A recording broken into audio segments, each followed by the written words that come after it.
میں صرف سورہ فاتحہ پڑھیں. لیکن اگر کوئی آدمی چاہے تو بعد والی 2 رکعتوں میں بھی کوئی دوسری سورہ بھی پڑھ سکتا ہے. اس کا ثبوت بھی ہے حدیثوں سے. لیکن نبی کریم صلی اللہ علیہ وسلم کا جو عام طریقہ تھا وہ یہی تھا کہ آپ بعد والی 2 رکعتوں میں صرف سورہ فاتحہ پڑھتے تھے. اب آپ کو رکوع میں جانا ہے. رکوع میں کیسے جائیں گے آپ؟ اپنے دونوں ہاتھوں کو اپنے کندھے تک اٹھا کر جائیں گے, رفع الیدین کر کے جائیں گے. رکوع کیسے کیا جائے, رکوع کا کیا طریقہ ہے؟ آئیے ایک حدیث دیکھتے ہیں, صحیح بخاری کی حدیث ہے. حضرت ابو حمید ساعدی ایک صحابی رسول ہیں, صحابہ کرام کے مجمع میں موجود ہیں.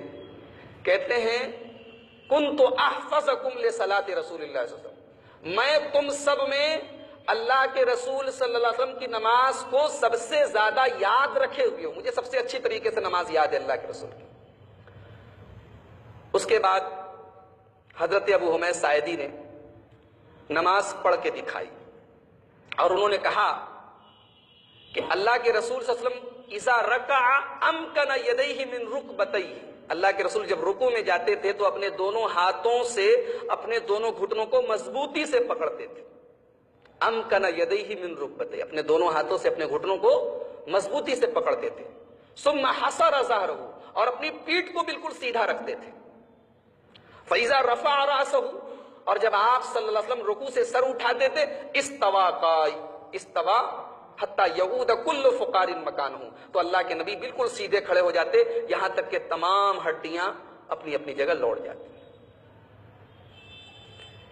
اب آپ اپنے رکوع کا طریقہ دیکھیے. کسی کا سر جو ہے وہ پیٹھ سے نیچے جا رہا ہے, کسی کا سر پیٹھ سے اوپر جا رہا ہے. سر اور پیٹھ کا لیول برابر ہونا چاہیے, اور اگر آپ کا برابر نہیں ہے تو پریکٹس کیجیے. اکیلے میں گھر میں کھڑے ہو کر اپنی بیوی سے کہیے, اپنے بچے سے کہیے کہ ذرا دیکھو میرا سر کیسا ہے. ایک عادت بنائیے, اپنے سر کو اور پیٹھ کے لیول کو برابر رکھیے. اوپر نیچے ہے تو غلط ہے.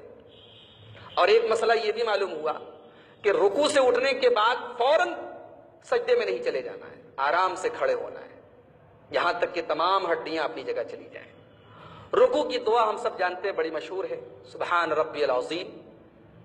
اس کے علاوہ ایک دعا اللہ کے رسول صلی اللہ علیہ وسلم پڑھتے تھے, سبوح قدوس رب الملائکہ. یہ دعا بھی آپ یاد کر لیں. اور بھی جو رکوع کی دعائیں ہیں کبھی کبھار خاص طور سے نفل نمازوں میں, تہجد کی نمازوں میں, ان دعاؤں کو بھی پڑھا کریں. اور آپ جانتے ہیں کہ اللہ کے نبی صلی اللہ علیہ وسلم جب رکوع کرتے تھے تو آپ کی پیٹھ کتنی سیدھی رہتی تھی. ایک حدیث سنیے, ابن ماجہ کی حدیث ہے. حضرت وابصہ ابن معبد ایک صحابی یہ کہتے ہیں, رأیت رسول اللہ صلی اللہ علیہ وسلم یصلی فکان اذا رکع صوّا ظہرہ. اللہ کے رسول صلی اللہ علیہ وسلم جب رکوع میں جاتے تھے تو آپ اپنی پیٹھ کو بالکل برابر کرتے تھے. کتنی برابر کرتے تھے؟ حتی لو صب علیہ الماء لاستقر. اتنی سیدھی آپ کی پیٹھ رہتی تھی کہ اگر پانی ڈالا جائے تو پانی ٹھہرا رہے. پانی اگر آپ کی پیٹھ پر رکھ دیا جائے تو پانی بھی ہلے نہ, پانی بھی گرے نہ, پانی اپنی جگہ برقرار ہے. اتنی سیدھی آپ کی پیٹھ رہتی تھی.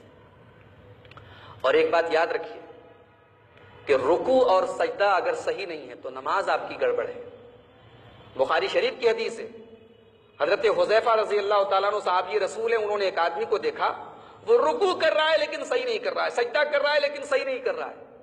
تو صحابی رسول کہتے ہیں کہ لو متا ما صلیتا, تم نے نماز غلط پڑھی, تمہاری نماز نہیں ہوئی. ولو متا متا علی غیر الفطرہ, اور اگر اسی حال میں تم مر گئے تو تمہاری موت اللہ کے نبی صلی اللہ علیہ وسلم کے طریقے کے خلاف ہوگی.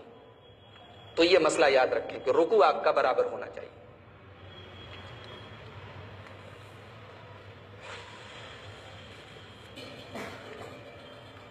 رکوع سے اٹھنے کے بعد رفع الیدین کرنا ہے, اپنے دونوں ہاتھوں کو مونڈوں تک. اچھا, رفع الیدین کرنے کے معاملے میں بھی بہت سے لوگ بڑی کنجوسی سے کام لیتے ہیں. آپ نے دیکھا ہوگا بعض لوگوں کو کندھے تک, کم سے کم کندھے کے لیول تک اٹھانے کا حکم ہے, مونڈے تک. یا تو کندھے تک, بعض حدیثوں میں کندھے کا لفظ آیا ہے, بعض حدیثوں میں کان کا لفظ ہے. کان کی لو کو چھونے والی روایت ضعیف ہے. اور ایسے رفع الیدین نہیں کرنا ہے, ایسے کرنا ہے. آپ کی ہتھیلیاں جو ہیں وہ نارمل رہیں گی, بہت کھولنا بھی نہیں, بہت پیک بھی نہیں کرنا, نارمل رہیں گی, اور ان کا رخ قبلے کی طرف رہے گا. کندھے تک یا کان تک آپ اٹھا سکتے ہیں. اگر آپ اس طریقے سے اٹھائیں کہ کندھے اور کان کے بیچ میں رہے, دونوں حدیثوں پر عمل ہے, سب سے بہتر ہے. رکوع سے اٹھنے کے بعد آپ کو کیا کہنا ہے؟ سمی اللہ لمن حمیدہ، اللہ نے اس کی دعا سن لی جس نے اللہ کی تعریف کی۔ ربنا ولک الحمد، یہ بھی آپ پڑھ سکتے ہیں۔ ربنا لک الحمد، یہ بھی پڑھ سکتے ہیں۔ اللہم ربنا ولک الحمد، یہ بھی پڑھ سکتے ہیں۔ اور ربنا ولک الحمد حمدا کثیرا طیبا مبارکا فی، اگر اتنا پورا پڑھ لیں تو اس کا بہت ثواب ہے۔ اللہ کے نبی صلی اللہ علیہ وسلم ایک مرتبہ صحابہ کو نماز پڑھا رہے تھے، صحیح بخاری کی روایت ہے۔ آپ نے جیسے ہی رکوع سے سر اٹھایا اور آپ نے سمی اللہ لمن حمیدہ کہا، پیچھے سے ایک صحابی نے کہا ربنا ولک الحمد حمدا کثیرا طیبا مبارکا فی، فلما انصرف، جب اللہ کے رسول نے سلام پھیرا آپ نے پوچھا من المتکلم، یہ ربنا ولک الحمد کس نے پڑھا تھا؟ تو صحابی نے کہا کہ میں نے پڑھا تھا۔ تو اللہ کے رسول نے فرمایا رأیت بضعۃ وثلاثین ملکا یبتدرونها ایہم یکتبها اول، میں نے 30 سے زیادہ فرشتوں کو دیکھا کہ وہ سب لپکے کہ اس کا ثواب پہلے کون لکھے گا۔ یہ اتنا اچھا عمل ہے کہ اس کا ثواب لکھنے کے لیے ایک فرشتہ کافی تھا، لیکن 30 سے زیادہ فرشتے لپکے کہ پہلے میں اس کا ثواب لکھوں۔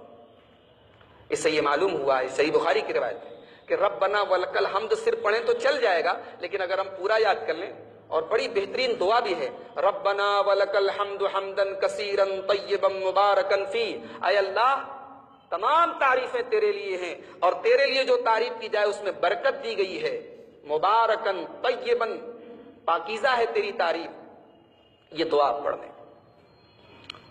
اس کے بعد آپ سجدے میں جائیں گے۔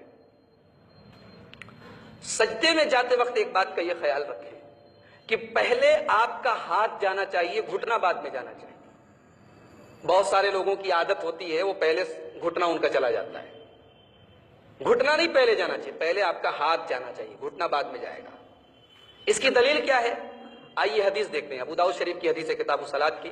اللہ کے رسول فرماتے ہیں صلی اللہ علیہ وسلم اذا سجد احدکم فلا یبرک کما یبرک البعیر، جب تم میں سے کوئی آدمی سجدہ کرے تو اونٹ کی طرح نہ بیٹھے۔ اونٹ کیسے بیٹھتا ہے؟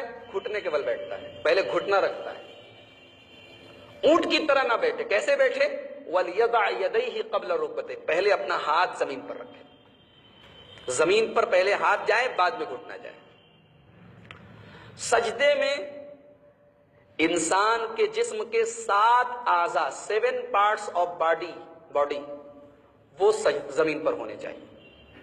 کون سے 7 اعضاء ہیں؟ آئیے حدیث دیکھتے ہیں۔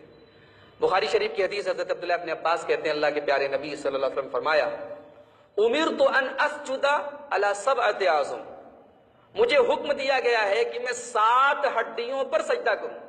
7 ہڈیاں کون کون سی ہیں؟ اللہ کے پیارے نبی خود وضاحت کرتے ہیں۔ وہ اشار بیدہ، اللہ کے نبی اشارہ کر کے بتاتے ہیں، انفہ، ناک، علی الجبہہ، پہلے آپ نے کہا ماتھا اور اس کے بعد ناک کی طرف بھی آپ نے اشارہ کیا، یعنی ماتھا اور ناک دونوں ایک ہی میں ہیں۔ ایسا نہیں کہ ماتھا آپ رکھیں اور ناک اٹھی رہے، سجدہ غلط ہو جائے گا آپ کا۔ ماتھے کے ساتھ ساتھ ناک بھی اسی میں شامل ہے۔